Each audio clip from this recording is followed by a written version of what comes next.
On June the 5th, Saudi Arabia, the UAE, Bahrain and Egypt imposed a diplomatic and economic blockade on Qatar over the government's alleged support for Islamist groups and its ties with Iran. With little prospect of a near-term resolution to the crisis, I'm joined now by Control Risks Director for the Middle East and North Africa, Henry Smith, to discuss the implications of the blockade for the region.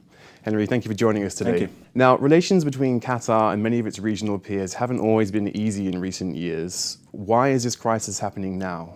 The reasons that have been provided publicly for the blockade, for want of a better word, against Qatar are criticisms of a country that have existed for quite a few years. There's not necessarily anything new in the content of the criticisms that have been made. I think the timing is quite interesting, though, because it comes at a period of time in the Middle East where there's certainly a lot of instability and flux, and we don't have the leadership from the US government that we once had. So I think what we're seeing here is countries in the region, most notably Saudi Arabia and the UAE, trying to take more ownership and independence for their foreign policy in what they consider to be their region and amongst their neighbors.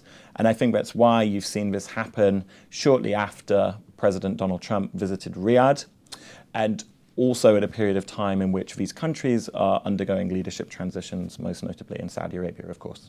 So the real end game here is more regional control for some of the bigger powers like Saudi and the UAE.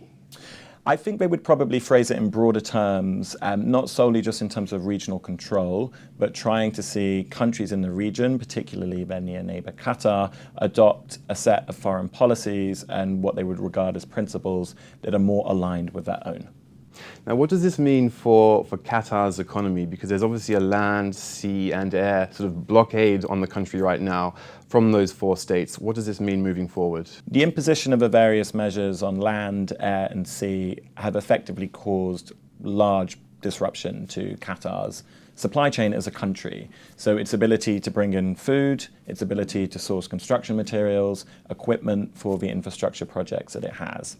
And what Qatar has had to do is adopt various measures to try and tackle this by shifting and changing supply chains, looking at different countries as markets from which it can source products and equipment. Now, when it comes to energy, importantly, LNG hasn't really been affected in terms of production, exports, transit, or payments.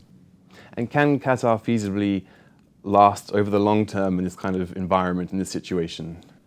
It's difficult to say precisely how long Qatar could last in this type of situation.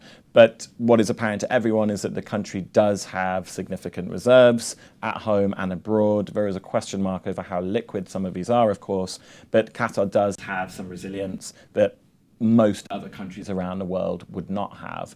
Now, there could be measures put in place on Qatar that would make that harder for them to achieve, but at this point in time, existing status quo, Qatar looks fairly resilient economically to these measures.